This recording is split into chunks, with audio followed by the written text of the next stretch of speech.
पहले समय में गांव में न टेंट हाउस थे और न ही केटरिंग थी, तो बस सामाजिकता। गांव में जब कोई शादी ब्याह होते तो घर घर से चारपाई आ जाती थी। हर घर से थरिया, लोटा, कलछुल, कराही इकट्ठा हो जाता था और गांव की ही महिलाएं एकत्र होकर के खाना बना देती थी। औरतें ही मिलकर दुल्हन को तैयार कर देती थी और रस्म के सारे गीत गा देती थी। तब डीजे अनिल और डीजे सुनील जैसी चीजें नहीं होती थी और ना ही कोई ऑर्केस्ट्रा वाले फूहड़ गाने। गांव के सभी चौधरी टाइप के लोग पूरे दिन काम करने के लिए इकट्ठे रहते थे। हंसी ठिठोली चलती रहती और समारोह का कामकाज भी।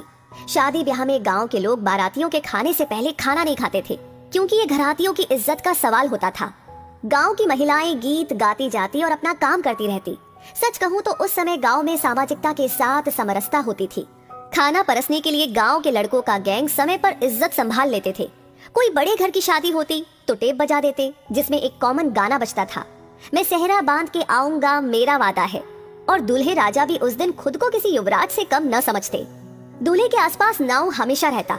समय समय पर बाल झाड़ते रहता था कंघी से और समय समय पर काजल पाउडर भी पोत देता था ताकि दूल्हा सुंदर लगे। फिर दोबारा का चार होता। फिर शुरू होती पंडित जी की महाभारत, जो रात भर चलती रहती। फिर कोहबर होता और ये वो रस्म है जिसमें दूल्हा दुल्हन को अकेले में 2 मिनट बतियाने के लिए दिया जाता। लेकिन इतने कम समय में कोई क्या खाक बात कर पाता। सवेरे खिचड़ी में जम के गाड़ी गाई जाती और यही वो रस्म है जिसमें दूल्हे राजा जेम्स बॉन्ड बन जाते। हम नहीं खाएंगे खिचड़ी। फिर उनको मनाने कन्या पक्ष के सब जगलर टाइप के लोग आते। अक्सर दूल्हे की सेटिंग अपने चाचा या दादा से पहले ही सेट रहती थी और उसी अनुसार आधा घंटा की पौन घंटा रिसियाने का क्रम चलता और उसी से दूल्हे के छोटे भाई सहबाला की भी भौकाल टाइट रहती। लगे हाथ वो भी कुछ न कुछ और लहा लेता। फिर एक जयघोष के साथ खिचड़ी के गोले से एक चावल का कण दूल्हे के होठों तक पहुंच जाता और एक विजयी मुस्कान के साथ वर और वधू पक्ष इसका आनंद लेते। उसके बाद अचर धरुवा, जिसमें दूल्हे का साक्षात्कार वधू पक्ष की महिलाओं से करवाया जाता और उस दौरान उसे विभिन्न उपहार प्राप्त होते, जो नगद और श्रृंगार की वस्तुओं के रूप में होते। इस प्रक्रिया में कुछ अनुभवी महिलाओं द्वारा काजल और पाउडर लगे दूल्हे का कौशल परीक्षण भी किया जाता और उसकी समीक्षा परिचर्चा विवाह बाद आहूत होती थी और लड़कियां दूल्हा के जूता चुराती और 101 रुपए में मान जाती। फिर गिने चुने बुजुर्गों द्वारा माड़ो यानी विवाह के कर्म कांड हेतु निर्मित अस्थायी छप्पर हिलाने की प्रक्रिया होती।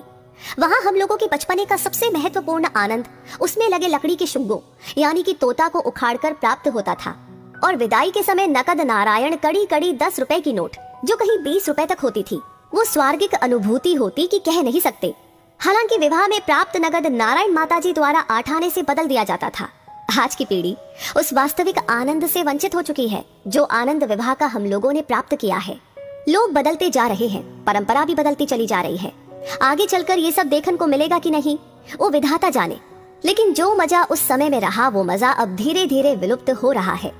वैसे आप क्या कहेंगे इस बारे में? आप कितना सहमत है? आपकी क्या राय है? हमें जरूर बताएं और इस वीडियो को ज्यादा से ज्यादा शेयर जरूर करें। आपका हर एक लाइक, हर एक कमेंट और हर एक शेयर हमें मोटिवेट करता है ऐसी चीजें, ऐसी बातें आप तक पहुंचाने के लिए। साथ ही हमारी हर वीडियो को सबसे पहले पाने के लिए हमारे पेज को फॉलो करना ना भूलें। धन्यवाद।